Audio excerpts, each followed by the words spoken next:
this is our new brooding area that we finished this year. We actually just did the concrete. We had this pole barn built a couple years ago, but we just ended up doing the concrete. And this year we also built a nice loft for storage. So this size is 16 by 18, and there's obviously a big garage door, so we can bring in our tractor or four-wheeler or something if it needs work. This is pretty much gonna be like a shop area and just to hold storage, and then obviously we'll be brooding any new animals in the spring. So right now, today, we just got our first batch of broilers in. So these are all Cornish cross, and there's, I think 50 in each bin. We're actually gonna get more bins though, because the weather today was pretty chilly. It was freezing temperatures. So right now there's 50 in each. We'd prefer to have 25 in each. We like to get them outside as early as possible on pasture.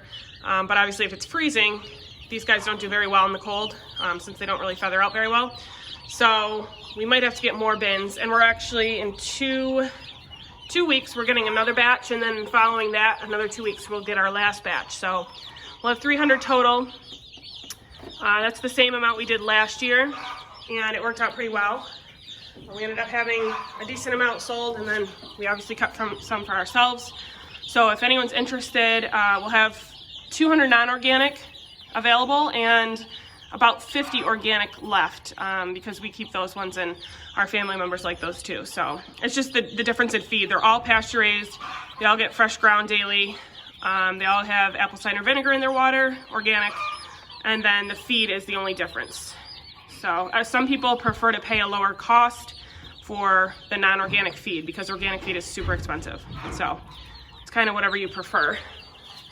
And we don't love using heat lamps, but unfortunately, like I said, we weren't planning on needing as much heat as we did, but because of the cold spell here, we did have to use a couple more. So we kind of have them rigged. They're on the wood, and then they're also held up by some wire on a different part. So it's a little bit safer than normal, but it's still not ideal.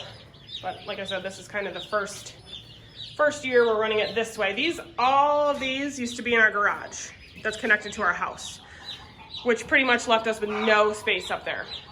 And that's where we keep our freezers as well. So this is much better in here.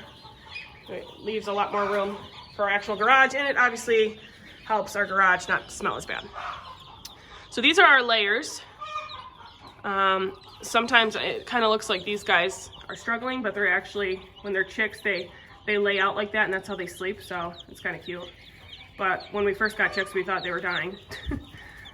Turns out they were just taking a nap. So we have 2 different batches in here from 2 different hatcheries. One's from Murray McMurray, and the other is from Cackle Hatchery. So they're a week apart in age, so you can probably tell some are a little smaller than others, but they're all doing well so far, despite the cold. So these heat lamps are pretty low right now because when you first get them, they need to be about 95 degrees, at least underneath the heat lamp, and then you'll see them kind of spread out, and they'll start to sleep around the outskirts of where the heat is. And as long as they're up and moving, you have, it's pretty much, it's okay temperature-wise. We actually have our thermometer way down there, which is not conducive to where they are now, but when they were in our garage, that's where we had the heat lamps on that side. So that's all right. We just watch their behavior, and as long as they're acting okay, then we know they're comfortable. And then this year is our first run with geese, so we're really excited about that. We got 6 goslings, 2 of each kind, a male and a female of each kind. So we got buff geese, 2 buff geese, 2 Toulouse geese, and then 2 Sebastopols. So we're really excited. They're so cute. We thought chicks were cute, but I personally think geese are a lot cuter now. So hopefully one day we might hatch some of these eggs. We don't really plan on eating too many, especially because they don't lay a whole lot. But we'd like to, maybe breed some. Try our hand at that. So they're in this big round tub. It's like a, what is it, rubber? Something like that. I don't know what the material, but it's nice for holding water at least. It's much better than wood. So eventually we'll give these guys a little bit of swim time, but you're supposed to wait until they're at least around 2 weeks old.